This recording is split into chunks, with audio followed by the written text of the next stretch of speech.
It's Valentine's Day weekend. A bit themed today with the love hearts.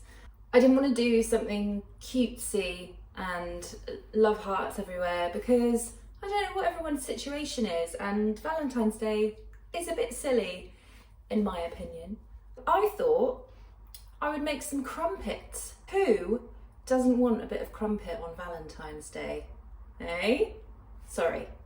You don't need an oven for these, you just need a large flat frying pan or griddle stone. You also need, these are called crumpet rings.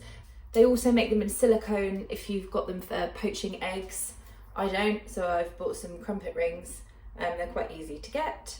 You can't make these without some form of crumpet or poached egg ring. And they have to go in the hot pan. So sadly you can't use a round cookie cutter either. This is kind of like a batter. So if you don't use one of these, it's just gonna spread. It's gonna be a mess, not a crumpet. So I've got 225 grams of plain flour. I've got 300 mils, 300 grams of warm water. And to this, I'm going to add in I hope I've got 7 grams in here. 7 grams of instant yeast. Check how much yeast you have before you start making these, obviously. Give it a stir when that's in. The water is fairly warm, just because we're gonna add in some milk and the milk's quite cold. So I should say the water here is about 30 degrees. Then we're gonna add in 150 mils of milk and a tablespoon of golden syrup.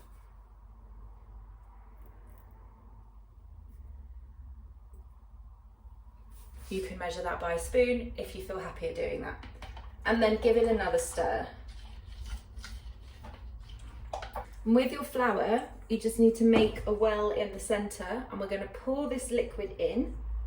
It's gonna be quite a wet batter, so don't worry about it. There's quite a lot of liquid. And then using a circular motion like this, I'm spinning the bowl around and I'm just throwing in the flour into the center until it's all combined. I have sifted my flour before putting it into this bowl, but you will probably see that it does go a bit lumpy. So if it does that, then just smoosh it on the side of the bowl as you're going round. Try and get that batter as smooth as you possibly can. And then when that's all mixed in, we're going to leave it for 10 minutes to sit and for the yeast to do its work. So in that 10 minutes you can do anything else. You could have a little dance in your kitchen about how in love you are, or you could listen to a song about how you don't need anybody else. Self-love on Valentine's Day. Whatever works for you. Let that sit for 10 minutes and then we'll come back to it. What we need to add now is half a teaspoon of salt. Just sprinkle that over the top. And the same again, half a teaspoon of bicarb of soda. And again, I am running low, and just sprinkle that over the top. Adding the bicarbonate in is what gives the crumpets their bubbles and their holes. And then just give that a gentle mix in until it's all combined. It looks like a pancake batter, and then we're going to let that sit for another 10 minutes. I've got a heavy non-stick frying pan. It's quite wide and flat, that's very important, and it doesn't quite fit this pan, but I have a lid. If you don't have a lid for your frying pan, then just get like a large flat piece of either foil or greaseproof paper that will cover the pan. I've put this on a medium heat just to warm up, and what we're going to do is pour a little bit of oil in the pan and then wipe it around with a paper towel, because you don't want the oil to be too thick. It's just a suggestion of oil. And then I'm going to do the same thing, dip my paper towel in the oil and then grease the insides of my crumpet rings, because otherwise your crumpets might get stuck. And we're just going to cook 3 at a time, so 3 crumpet rings needed. Lovely. And then just place 3 of them in the pan, because they're going to get nice and warm. And get yourself a ladle or a spoon in preparation to spoon in the crumpet batter. We're going to fill the crumpet rings up halfway with the batter and let them cook for about a minute. So I'm just going to give that a little, just to make sure I'm getting all the good stuff. I'm a bit nervous about this. And we're going to fill each one up halfway. And immediately, that one, oh no. And I've just had to give these a little press down because the batter started coming out of the bottom. So just be careful when you put that in. Yeah, give them a little push down and it seems to have stopped. So we're going to let these cook for about a minute and then we're going to put the lid on them. And after about a minute, little bubbles should start to form on the surface. And then we can put the lid on, which will mean that they will cook a bit quicker and they won't burn on the bottom.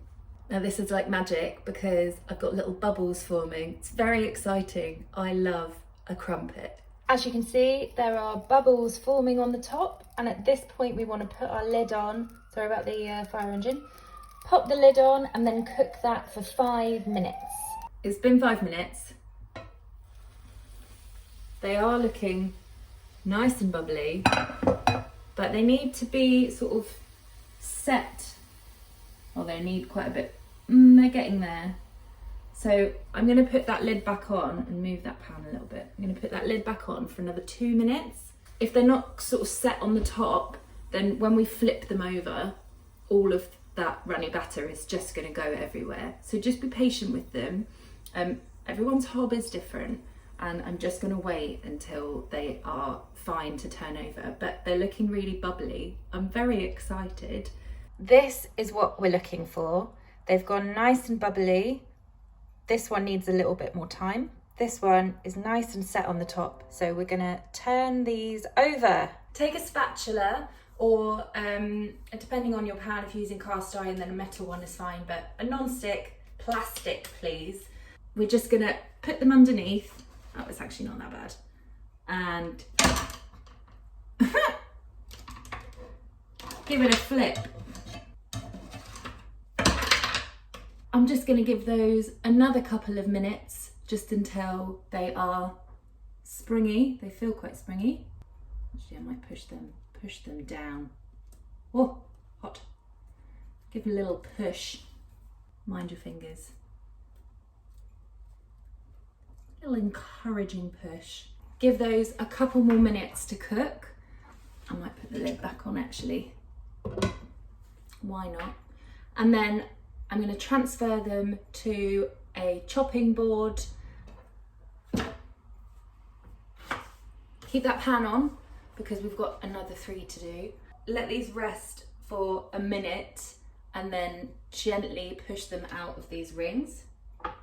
It's too hot. Clean the rings, wipe them around with oil again, and then you can go with the second batch. And again, the second batch, and do exactly the same thing.